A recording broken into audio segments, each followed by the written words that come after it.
In this video I want to show you Traveler 2. It's a moka pot made by a company called Caffè de Kona. They have sent it to me, but this video is not sponsored by them, not endorsed, no money, it's just an honest review. I'm always curious when new companies release their own moka pot, because let's say after Bialetti invented it, I didn't see many innovations or new technology in the moka pots from other brands. Aside from the pressure valve in the Brikka that is made to create that sort of crema, the only innovation that I saw is from the 9 barista. So when Caffè de Kona approached me, I thought, yeah, why not? Let's see if in this moka pot there is something new, something better. The moka pot, as it's written on the box, is a 2 cups, but by the look, it looks more a 3 cups rather than a 2 cups. It's made of aluminum,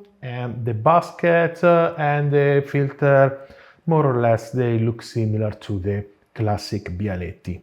And it has a silicone gasket. The design is actually nice. I like the shape of the boiler and also the fact that has a wide bottom. I feel like that is more stable on the stove and also might work better with the induction hob. I like the handle, it's kind of different from other moka pots, and also I like the fact that it doesn't have a lid. Design wise, I like it. I have to be honest. On top of the chimney you have this part that you can unscrew, and you see that there is a sort of pressure valve underneath, like the Bialetti Brikka. It's different, it's not made in the same way, but the functionality more or less is the same. In fact, this moka pot reminds me a bit of the Bialetti Brikka. The basket fits around 19 grams of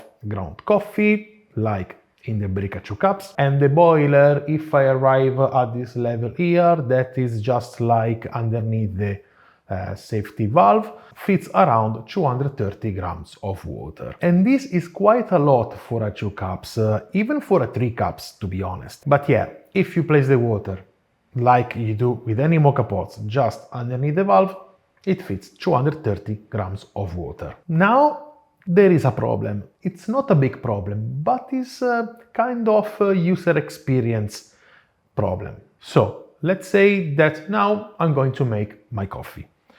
I'm going to place my ground coffee in the basket and place the water in the boiler until underneath the valve, like we always do with the other moka pots. I close the moka, I'm placing on the stove, waiting for the coffee to come up. So far, so good. But what if I tell you that the reservoir of the upper part of the moka pot can fit just around more or less 150 grams of coffee? Do you remember how much water is just below the safety valve in the boiler? 230 grams. Result? A big mess on the stove. Now, I actually figured that out before making this coffee when I was running some moka pots with just water at the beginning when I took out the moka pot from the box. But I wanted to see and show you how bad that was. And that wasn't even all the water that I placed in the boiler. I had to stop manually the brewing by pulling the safety valve to release the steam. I think this is something they need to mention clearly. They need to put it as a warning because someone can get injured and that is not good. Apart from this, to make the coffee, it took a bit of time. The coffee started to come out after 8 minutes, and I think that is a lot. Also, the coffee was really hot, piping hot when it came out from the pot, and it wasn't tasting good at all. Then I washed and cleaned the pot and also the stove, and I started to make more coffees. I kept placing 19 grams of coffee in the basket, but of course, in the boiler I was putting less water. The maximum amount of water that I suggest placing in the boiler is around 160 grams, and that's to make sure that coffee beverage won't be spilled on the stove. The problem is that there is no way to understand the right level of water in the boiler without using a scale, because there are no marks on the boiler, on the moka. So I suggest to weigh the water every single time you make your coffee, because otherwise you risk to make a mess if you place too much water. Even with less water in the boiler, the coffee takes a bit of time to come out. And I believe that this is because of the pressure valve that we find on top of the chimney. The coffee comes out like it comes out with the Bialetti Brikka, pressurized, and also making this crema as the Bialetti Brikka does, but as always this crema won't last longer because it's not the real espresso crema. With 160 grams of water in the boiler and 19 grams of coffee in the basket, I achieved around 125 grams of coffee, more or less every time. Taste-wise, the coffee is not bad. It always has this creamy mouthfeel and it's enjoyable. Also, I didn't find many fine particles in the cup when I was brewing the coffee, and that is actually good for the moka pot. Now it's time to run some conclusions. The design is nice, in my opinion. That is a personal preference. I like the design. I like the color.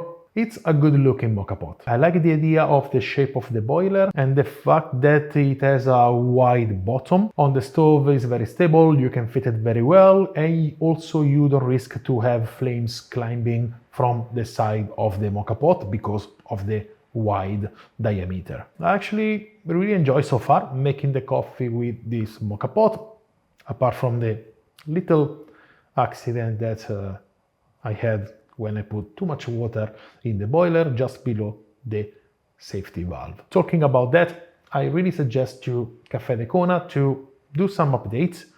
I'm not saying making a mark in the moka pot, that might cost too much money or is impossible in the production line, but mention it, place it as a warning, or even, I don't know, add a measurement cup like they do on the Bialetti Brikka, so the people can use the measurement cup to measure the volume of the water, place it in the boiler so everybody's safe and nobody gets injured.